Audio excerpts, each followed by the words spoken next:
నన్ను బలపర్చు క్రీస్తు యందు నేను సమస్తము చేయగలను.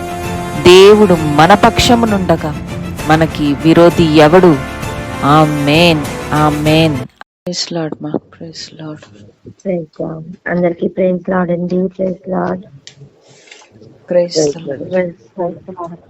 ఆయన ఆశీర్వదిస్తాను అని చెప్పినప్పుడు మొట్టమొదటిగా ఆశీర్వాదానికి ఆటంకములను తొలగిస్తున్నారు. ఆమేన్, ఆమేన్. నేను ఆశీర్వదించి మొదలు పెడతాను అని చెప్పిన ప్రభు ఆయన భూమిని, సముద్రంలో, నేలను మరలా కంపింప చేస్తున్నట్టుగా, ఆకాశంలను కూడా కంపింప చేస్తున్నట్టుగా చూస్తున్నాం. ఎందుకు వీటిని కంపింప చేస్తున్నప్పుడు నేను చదివిన కార్యాలు చదువుతాయి? ఎందుకు సింహాసనాలు పడిపోతాయి? ఎందుకు అధికారములకు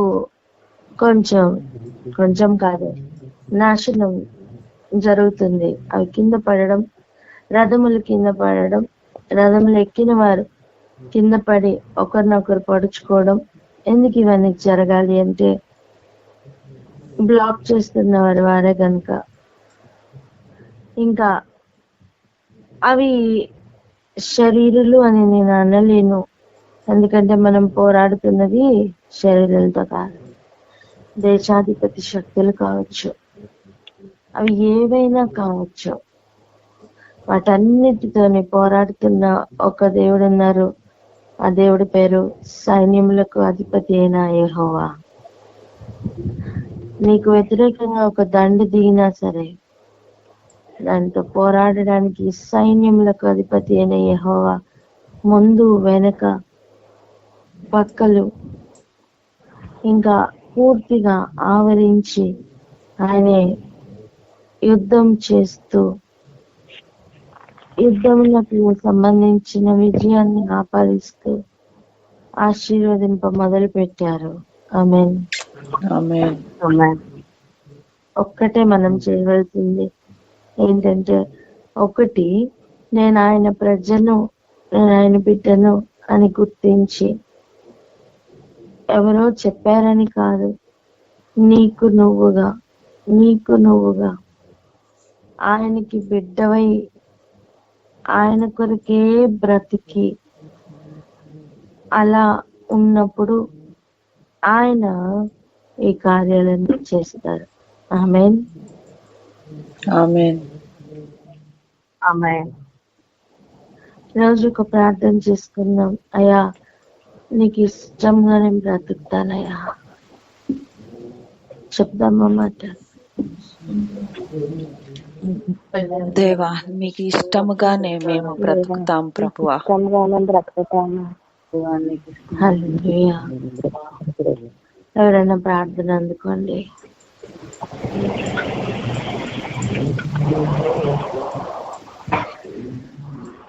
పరిశుద్ధుడా, స్తోత్రం నాయన, స్తోత్రం తండ్రి. మమ్మల్ని మిక్కిలిగా ప్రేమిస్తున్న మా ప్రియ పరలోకపు తండ్రి, వందనాలు ప్రభు. స్తుతులు రాజా, స్తోత్రాలు నాయన, స్తోత్రాలు మా తండ్రి. మీరు భూమిని, ఆకాశాన్ని ప్రభు నాయన, సింహాసనం నాయన కంపింప చేసి ప్రభు నాయన, స్తోత్రం తండ్రి.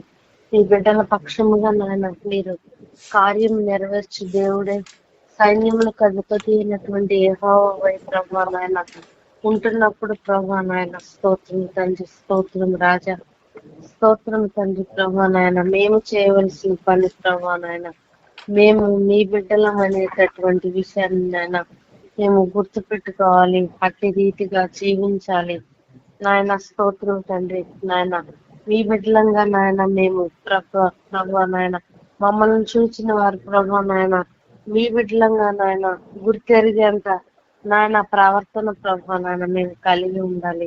అప్పుడే ప్రభు నాయన మీరు మా కొరకు కార్యాలను ప్రభు నాయన నెరవేరుస్తారని, భూమిని, ఆకాశాన్ని, సముద్రాన్ని ప్రభా నాయన మీరు కంపింప చేస్తారని ప్రభా నాయన తండ్రి, మాకు చేయదలిసినటువంటి ప్రతి కార్యం విషయంలో ఉన్నటువంటి ప్రతి అడ్డు ఆటంకాన్ని ప్రభా నాయన మీరు తొలగించి ఆ కార్యాన్ని నెరవేరుస్తారని ప్రభా, స్తోత్రం తండ్రి. ప్రభా నాయన మీరు మాకు తెలియజేస్తున్నటువంటి విధానం కొరకు రాజ్యానికి స్తోత్రం తండ్రి. అట్టి వారముగా ప్రభా నాయన మేము గుర్తెరిగి జీవించేలాగా కృప చూపించమని ఏసే పరిశుద్ధ నామంలో అడిగి వేడుకుంటున్నాం మా ప్రియ పరలోక తండ్రి. ఆమేన్. ఆమేన్. ఆమేన్. ఆమేన్. ఆమేన్. ఇప్పుడు ఒకసారి చూద్దాం. చూడండి, 8వ నెలలో దర్శించిన దేవుడు జకర్యాని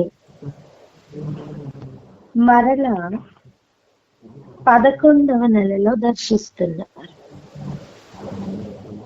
8వ నెలలో మొదటిగా మాట్లాడారు జకర్యాతో.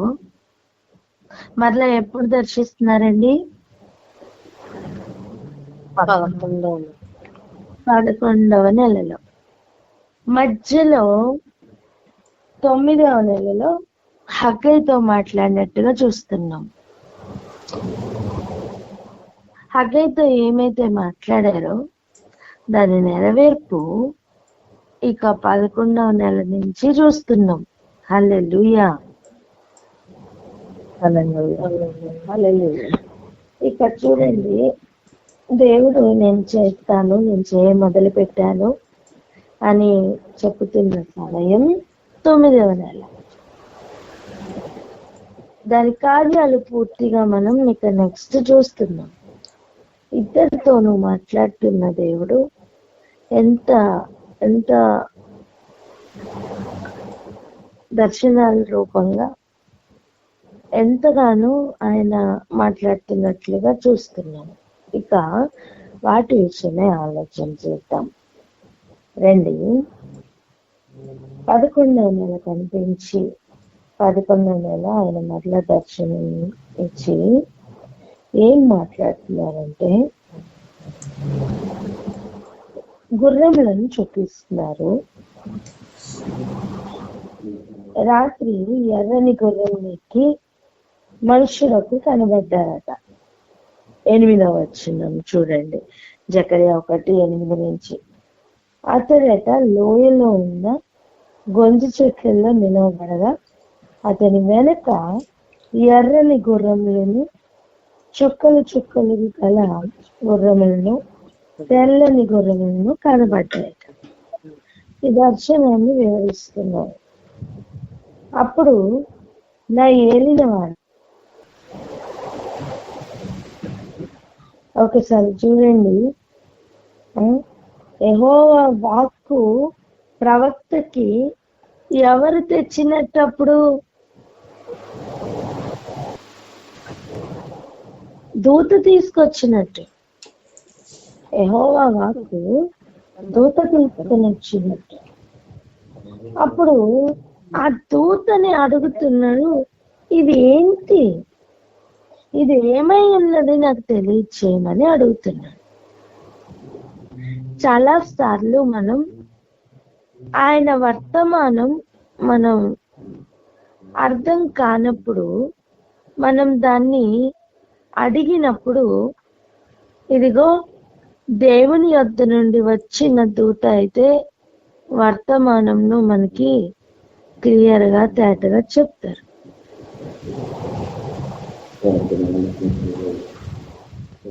దేవుడు చాలా సందర్భాల్లో దేవుడు దర్శన రీతిగా మాట్లాడినట్టుగా చూస్తున్నాం.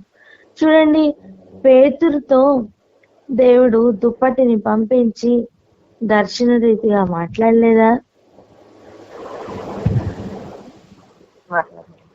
మాట్లాడారు. మోషేతో మాట్లాడలేదా? సమూయేలుతో మాట్లాడలేదా? మాట్లాడారు. మాట్లాడే దేవుడు. చెప్దామా మాట? మాట్లాడే దేవుడు. మాట్లాడే దేవుడు. చూద్దాం, మాట్లాడే దేవుడు. ఆమేన్. ఇక ఆ దూతతో ఒక వర్తమానం పంపిస్తున్నారు. ఆ దూతని అడుగుతున్నప్పుడు ఆ దూత చెప్తున్న విషయాలు చూడండి. అప్పుడు గొంతు చెట్లలో నిలబడి ఉన్నవాడు, అంటే వర్తమానం తీసుకుని వచ్చిన దూత, ఇవి లోకమంతటను తిరుగులాడుటకు యెహోవా పంపించిన గుర్రములని చెప్పెను. అవి గొంజు చెట్ల మధ్యను నిలబడిన యెహోవా దూతను చూచి, మేము లోకమంతటా తిరుగులాడి వచ్చి ఉన్నాము. అంటే చూడండి, గుర్రములట లోకమంతా తిరిగి వచ్చి ఇప్పుడు దూతకి వర్తమానం తీసుకొస్తున్నాయి. ఏమని? మేమన్నీ తిరిగి వచ్చామని చెప్పాయి. చెప్పండి, ఏమని చెప్తున్నాయి?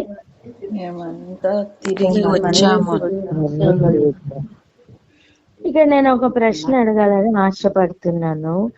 ఇవన్నీ గుర్రములు వచ్చాయి, ఈ దూత వచ్చారు, వీరందరూ జకర్యాకే కనిపిస్తున్నారా, మనుషులందరికీ కనిపిస్తున్నారా అండి? జకర్యాకే కనిపిస్తున్నారు. గుర్రములు లోకమంతా తిరగడం సత్యమా అబద్ధమా? సత్యం. సత్యం. తిరిగితే మరి లోకమంతా కనిపించారా? కనిపించలేదు. కనిపించలేదు. మనం నమ్మవలసిన విషయం ఏంటి తెలుసా? మనకి కనపడకుండానే చాలా మన చుట్టూ జరుగుతాయి. మనకు కనపడకుండానే మన గురించి ఇన్ఫర్మేషన్ వెళ్తుంది. మనకు కనపడకుండానే, అంటే ఇది దేవుని యొద్ద నుండి వచ్చిన దూతనే అయినా సరే కనపడకుండా జరుగుతాయి. నాకు తెలిస్తేనే నేను నమ్ముతాను, నాకు కనిపిస్తే నేను నమ్ముతాను. ఇటువంటి మాటలు ఎవరైనా మాట్లాడి ఉంటే ఈరోజు మనసు మార్చుకోవాలి. ప్రభు ఒక కార్యం చెప్పి ఉంటే, ప్రభు ఒక వాగ్దానం ఇచ్చి ఉంటే, నన్ను ఎలాగైనా నెరవేర్చే పూచి, నన్ను ఎలాగైనా జరిగించే బాధ్యత ప్రభుదే. మనం వాగ్దానంను పట్టుకొని ముందుకు వెళ్తున్నప్పుడు ప్రాసెస్ లో ఏం జరుగుతుంది అనేది మనం దేవుడు చూపిస్తున్న మార్గంను బట్టి, దేవుడు చూపిస్తున్న ఆ కొద్ది అడుగులు మాత్రమే కనిపిస్తాయి తప్ప తర్వాత ఏంటి అనేది క్లారిటీ ఉండొచ్చు, ఉండకపోవచ్చు. ఇప్పుడు చూడండి, అబ్రహాంతో దేవుడు నీ 4వ తరం వారు ఇలా అవుతారు అని చెప్పుతూ దాస్యత్వంలోనికి వారు వెళ్తారు, తిరిగి వస్తారు, ఇవన్నీ చెప్పిన తర్వాత అవన్నీ నెరవేర్పు జరుగుతూ ఉండెను. కానీ అబ్రహాంకి తేటగా నెక్స్ట్ డే ఏం జరుగుతుంది అవన్నీ చూపిస్తూ వెళ్ళారా అండి? లేదు. వాగ్దానం నెరవేర్పు మాత్రం జరుగుతూ వచ్చింది. యోసేపు ఐగుప్తు దేశానికి వెళ్తున్న సమయం ఎలా వెళ్ళాడు? యోసేపు ఐగుప్తుకి ఎలా వెళ్ళాడు? అన్నల యొక్క అసూయ వల్లే వెళ్ళవలసి వచ్చింది. అన్నలే గుంటలో పడేసి అమ్మేసినట్లుగా మనం చూస్తున్నాం. కానీ నిజానికి అక్కడ దేవుడు ఆల్రెడీ పలికిన ఒక ప్రవచన నెరవేర్పే అది. యేసు ప్రభు ఐగుప్తుకు వెళ్తున్న సమయం ఎలా వెళ్ళారు? అఫీషియల్ గా రాజమార్గం లాగా గుర్రం లెక్కి రథం లెక్కి ఎక్కే వెళ్ళారా? లేదు. హేరోదు చంపేస్తాడని ఒక రహస్యంగా దూత చెప్పిన దాన్ని బట్టి యోసేపు తీసుకుని వెళ్తే వెళ్ళాడు. కానీ అది ప్రవక్తలు చెప్పిన రీతిగా నెరవేర్పు అని మనం మత్తయి సువార్తలో చదవగలం. ఎందుకు చెప్తుందంటే, దేవుడు వాగ్దానం ఇచ్చిన తర్వాత దేవుడు నడిపిస్తున్న మార్గం చాలా వింతైన మార్గం.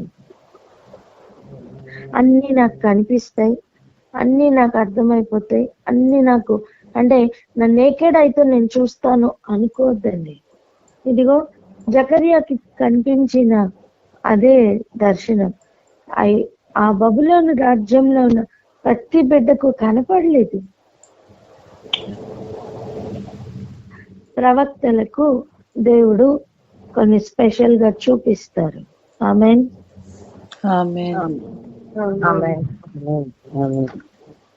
ఒక మాట చదువుతున్నాం రండి. ఎజ్రా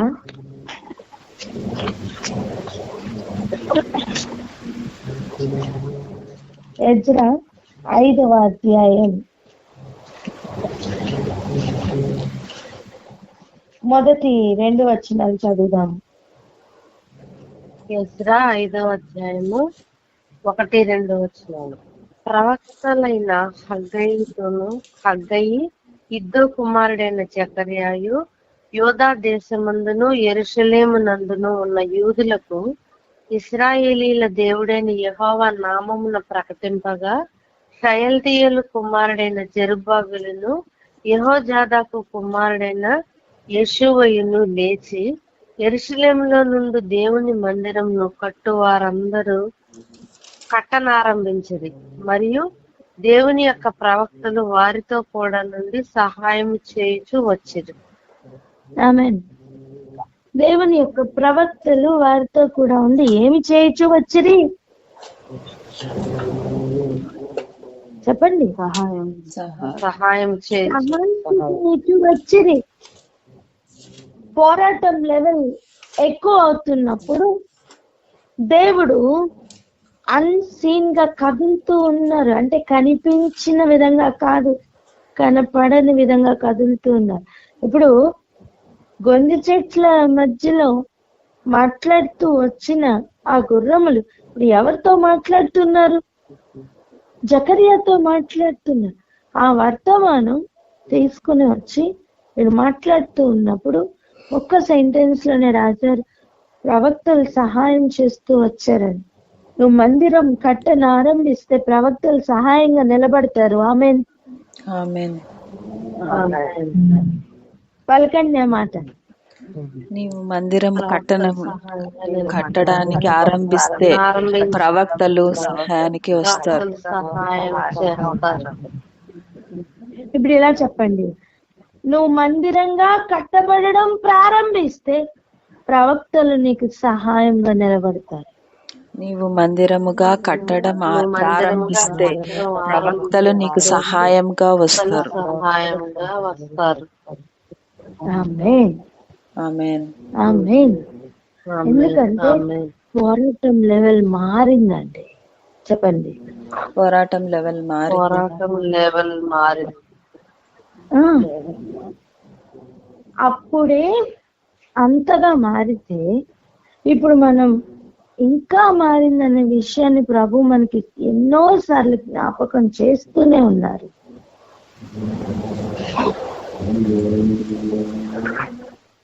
ఎందుకు ఆ రోజు అన్యజనులు లేదా నది యువతల వారు నది అవతల వారు ఎందుకు అందరూ ఏకమవుతున్నారు? ఎందుకు ఆ మందిరాన్ని ఆపాలని అన్ని ప్రయత్నాలు చేశారు? ఎందుకంటే వారు ప్రేరేపించబడుతున్నది కేవలం వారి హృదయాన్ని బట్టి మాత్రం కాదు, కొన్ని అధికారముల వలనను కొన్ని సింహాసనముల వలనను.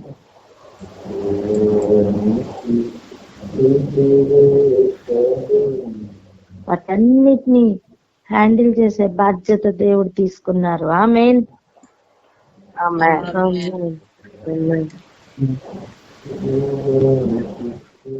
ఇంకా చూడండి, ఇక్కడ ఆగి ఒకసారి ప్రార్థన చేసుకుందాం. ఇదిగో అధికారంలో ఉన్న జెరుబ్బాబెలు, యాజకుడిగా ఉన్న యెషూవయు, ప్రవక్తలు కలిసి పని చేస్తున్నారు. అదే కదా చూస్తున్నాం మనం. అదే ప్రార్థన చేద్దాం. అయ్యా, ఇగో ఇటువంటి పరిస్థితులు మాకును కావాలి. అధికారంలో ఉన్న వారు, యాజకులు, ప్రవక్తలు కలిసి పని చేయలాగిన అన్నిటిని కూడా క్లియర్ చేయమని ప్రార్థన చేద్దాం.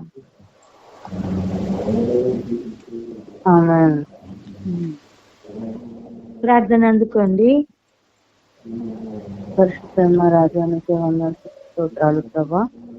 ఇదే కలసమైన నాయన యేసయ్య ఆలయ నిర్మాణం గురించి మీరు మాతో మాట్లాడుతున్నాం. విధానం పెనుకు వందనాలు చెల్లిస్తున్నాం ప్రభా. అవును తండ్రి, యేసయ్య మందిరంను కట్టను ఆరంభించినప్పుడు ప్రభా నా తండ్రి యేసయ్య మీరు పలికిన ప్రకారం అధికారంలో ఉన్న యెరుబ్బయలుతో పాటు యాజకులను ప్రవక్తలను కలిసి పని చేయవలనన్నది నీ చిత్తమైనది. కాబట్టి నీకు వందనాలు ప్రభా. నీ చిత్తంను సంపూర్ణముగా ప్రభా నాయన మా యొక్క జీవితంలో మేము ఆత్మ మందిరములుగా నాయన కట్టుబడుతున్న ఈ సమయంలో ప్రభా నాయన నీ సన్నిధికి వచ్చి ప్రార్థిస్తున్నామయ్యా. ప్రభా ఆత్మ మందిరములుగా మేము కట్టుబడుతున్నప్పుడు మేము అందరము కట్టుబడుతున్నప్పుడు ప్రభా నువ్వే చిత్తం అయితే కలిగి ఉన్నావో యాజకులు, అధికారంలో ఉన్నవారు, ప్రవక్తలు కలిసి పని చేయాలని, ఆ ప్రణాళిక నెరవేర్పులోకి రావాలని ప్రభా నాయన ఒకరి ఎడల ఒకరు ప్రభా ఇది దైవిక ప్రణాళిక అని ప్రభా నాయన యేసయ్య ఆ యొక్క వెల్కమింగ్ హత్తుకుని నాయన యేసయ్య దేవుని ప్రణాళికకు నాయన యేసయ్య అందరూ కూడా ఏక మనసు కలిగిన వారుగా ఉండటకు కృపనివ్వండి. ప్రతి ఇగ్నరెన్స్ ని నాయన తీసివేయండి ప్రభా నాయన. నా జనులు జ్ఞానము లేకయే నాయన నశించిపోతుందని వాక్యం సెలవిస్తుంది.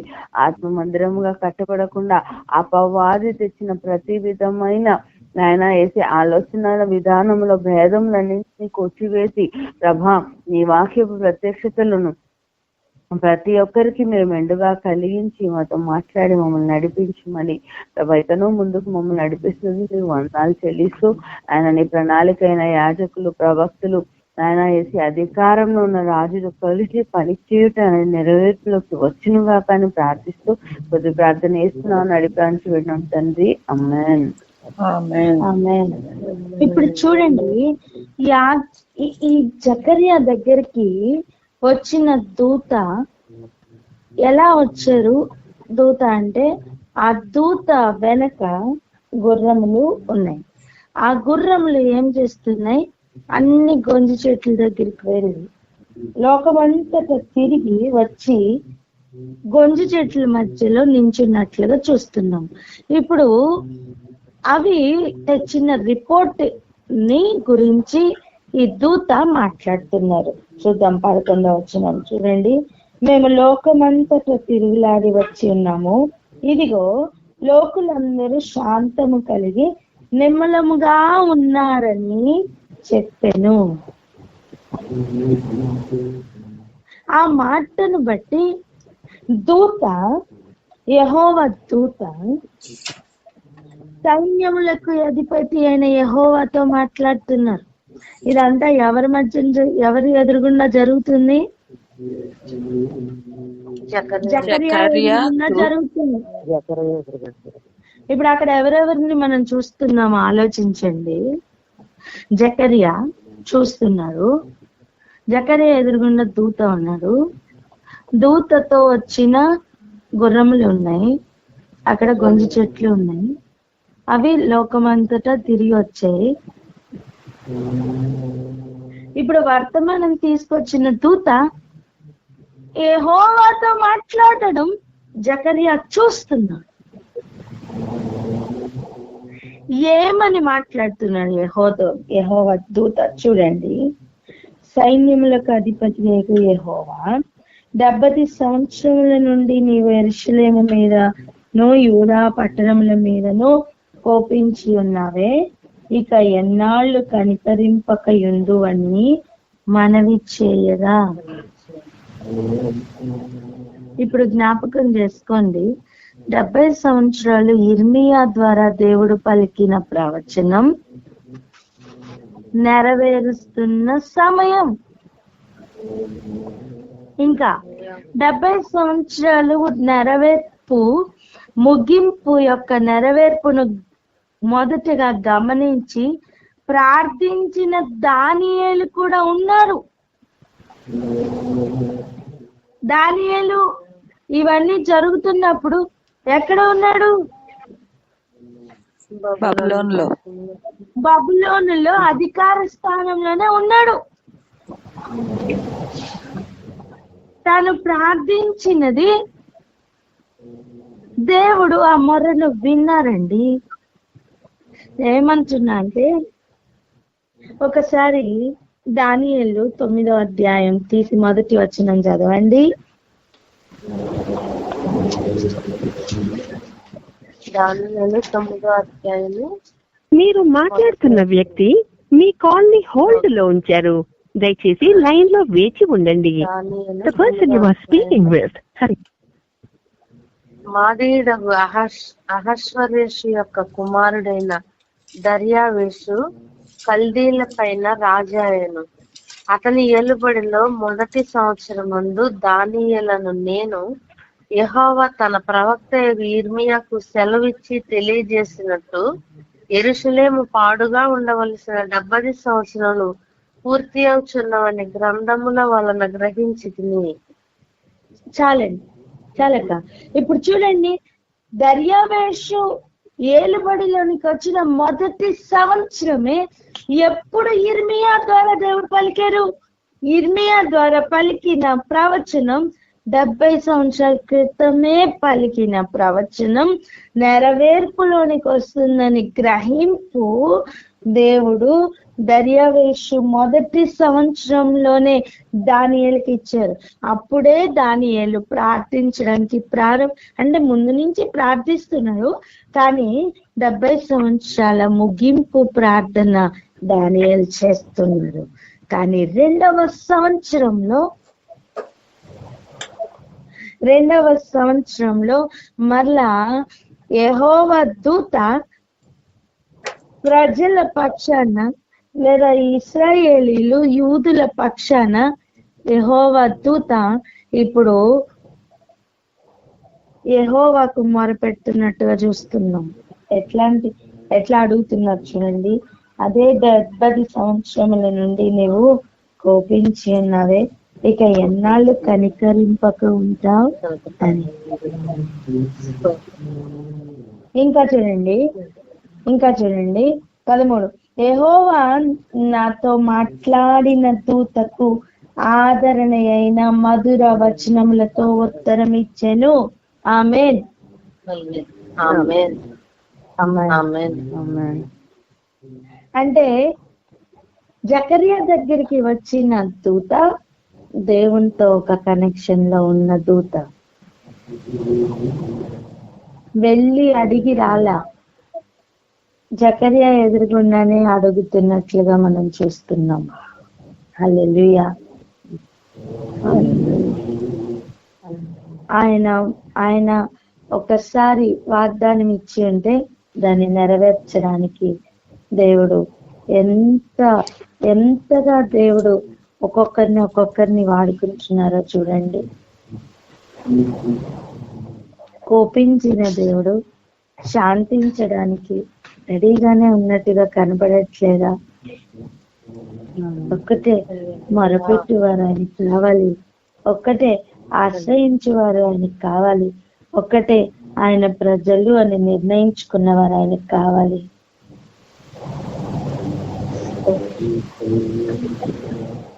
ఒకరితో ఒకరు చెప్పుకుందాం, ఆయన కృపను నిర్లక్ష్యం చేయొద్దని.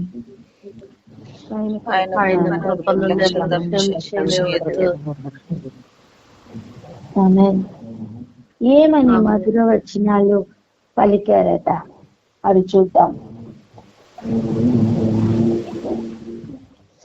14వ వచనం చూడండి. సైన్యములకు అధిపతియగు యెహోవా ఇలాగూ సెలవిచ్చుచున్నాడు. 14వ వచనం నుంచి చదవండి ఒకసారి. జకరియా గ్రంథం 1వ అధ్యాయము 14వ వచనం. కాబట్టి నాతో మాట్లాడుచున్న దూత నాతో ఇట్లనెను, నీవు ప్రకటన చేయవలసినదేమనగా, సైన్యములకు అధిపతియగు యెహోవా ఇలాగ సెలవిచ్చుచున్నాడు, నేను యెరూషలేము విషయంలోను సియోను విషయంలోను అధిక ఆసక్తి కలిగి ఉన్నాను. నిమ్మళముగా ఉన్న చాలక ఏమని చెప్తున్నారు? మొదటి మాటే అధిక ఆసక్తి కలిగి ఉన్నాను. చెప్పండి ఏం కలిగి ఉన్నారు? అధిక ఆసక్తి. ఇప్పుడు అత్యాశతో వస్తున్న వాళ్ళు కలిసి పనిచేస్తారు. అత్యాశక్తితో వచ్చిన వారు పొందుకుంటారు.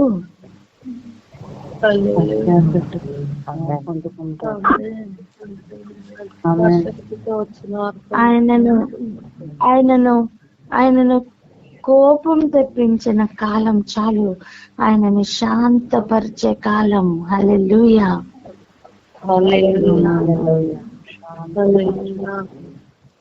చెప్పండి, ఆయన శాంతిపరిచే కాలం అని. ఆయన శాంతిపరిచే కాలం. కాలం.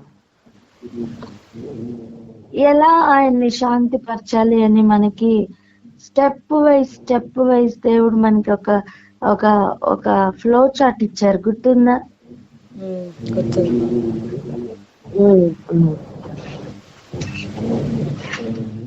అది మర్చిపోవద్దు అసలు. అంటాను ఎక్కడైనా రాసి అలా ప్రతిదినం మన కన్నులు దాన్ని చూసేటట్టు ఒక చార్ట్ లాగా పెట్టుకుంటే మంచిది.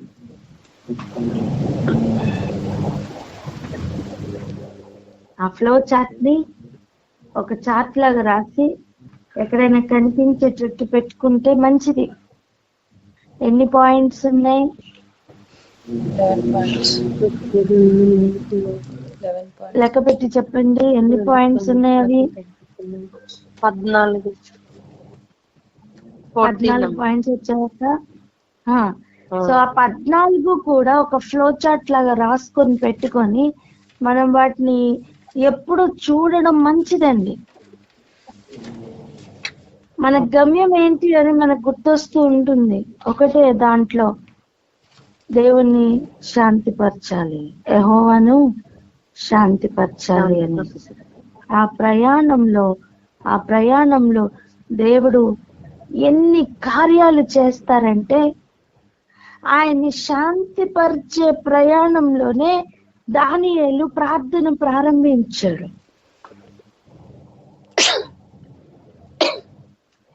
అదే ప్రయాణంలో యెహెజ్కేలు దేవునితో గొప్ప సంబంధం కలిగి ఉండి గొప్ప ప్రవచనాలను, గొప్ప సంగతులను దేవుని ద్వారా చూశాడు. ఇదిగో జెరుబ్బాబెలు దగ్గర నుండి బయలుదేరిన ప్రజల సంఖ్య మనం చూస్తున్నామే, వారందరూ కూడా అందుకే బయలుదేరారు.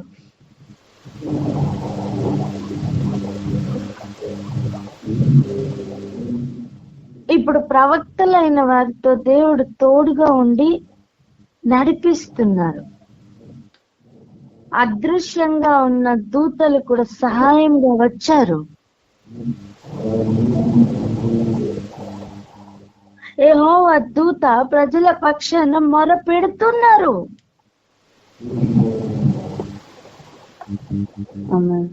ఇంకా ఎప్పుడు కరుణిస్తావు అని కూడా అడుగుతున్న దూతలు ఉన్నారు. సమాధానం ఇస్తున్న ప్రభువుని కూడా మనం చూస్తున్నాం. ప్రభువే చెప్తున్న మాట, నేను అత్యాసక్తి కలిగి ఉన్నాను, అధికాసక్తి కలిగి ఉన్నానని చెప్తున్నారు. ఆమేన్. రోజు రిసీవ్ చేసుకోండి, ఆసక్తి కలిగి దేవుడు కదులుతున్నారు అని, ఆసక్తి కలిగి దేవుడు అన్నిటినీ జరిగిస్తున్నారు అని.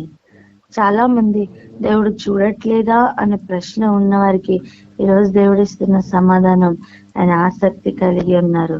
ఒక్కటే నాన్న, నువ్వు ఆయన తట్టు తిరిగితే ఆయన నీ తట్టు తిరుగుతారు.